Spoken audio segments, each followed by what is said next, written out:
आप सभी का हमारे श्रावस्ती की धरती पे स्वागत है, भगवान बुद्ध की धरती पे। आप क्या कहना चाहते हैं हमारे चॅनल के माध्यम से? आपका परिचय? माझं नाव लक्ष्मण सदू मोरे। मी महाराष्ट्रावरून आलेलो आहोत। प्रथमतः या धरतीला मी बुद्धाच्या धरतीला मी वंदन करतो आणि डॉक्टर बाबासाहेब आंबेडकर यांना देखील वंदन करतो।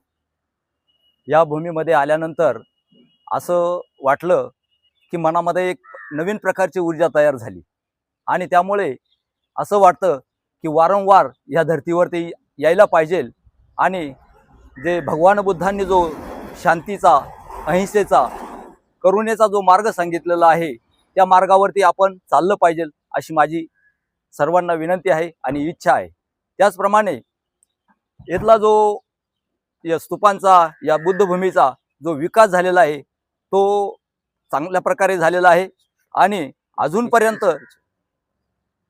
अजूनपर्यंत हा विकास आमच्या महाराष्ट्रामध्ये झालेला नाही। आमच्या महाराष्ट्रात देखील काही अशा प्रकारचे स्तूप आहेत, परंतु ज्याप्रमाणे या शासनाने या स्तूपांचा, या भूमीचा विकास केलेला आहे तसा आमच्या भूमीचा देखील, महाराष्ट्र भूमीचा देखील महाराष्ट्र सरकारने यावर विचार करावा आणि भगवान बुद्धांची जी जी जागृत स्थाने आहेत त्या ठिकाणी विकास करून सर्वांना शांतीचा आणि समतेचा संदेश द्यावा अशी मी अपना सर्वांच्या वतीनं महाराष्ट्र शासनाला विनंती करतो। जय भीम, जय संविधान, जय भारत। अभी आपका कहाँ-कहाँ टूर हुआ है भ्रमण? आमचा सर्वात पासून म्हणजे पहिल्यापासून सारनाथ येथून आमची सुरुवात झाली।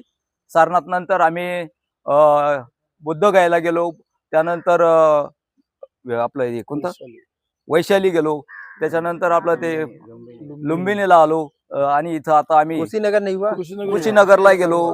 कुशीनगरला गेलो, त्याच्यानंतर विद्यापीठ, नालंदा विद्यापीठ येथे देखील आम्ही संपूर्ण एक दिवस घालवला आणि त्यामध्ये पूर्ण अभ्यास केला।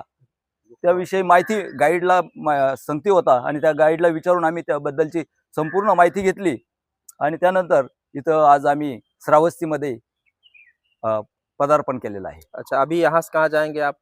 आता आम्ही लखनौला परतीच्या प्रवासाला लागलेलो आहे, तर आम्ही या ठिकाणून 11च्या दरम्यान लखनऊ में क्या देखना है? अंबेडकर पार्क जो बहन मायावती ने बनाया है, मुख्यमंत्री काल में, उसको देखना है। अच्छा, चलिए, कम से कम आप लोग यहाँ से कुछ लेकर जाते हैं तो बहन जी के वहाँ पर सरकार क्यों नहीं बनाते? विधायक सांसद बनाना चाहिए। आप लोग यहाँ कैसे चुप कर देते हैं कि अगर हमारी सरकार आएगी तो इसी तरह हमारे महाराष्ट्र में जो काम अधूरे रह गए हैं बाबा साहब के सपनों का वो पूरा करेगी बहन जी, जरूर करेंगी।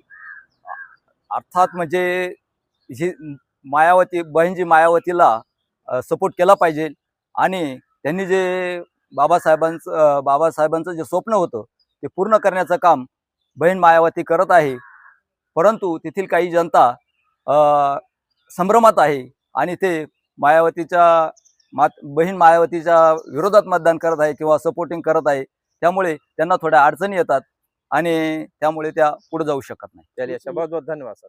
धन्यवाद।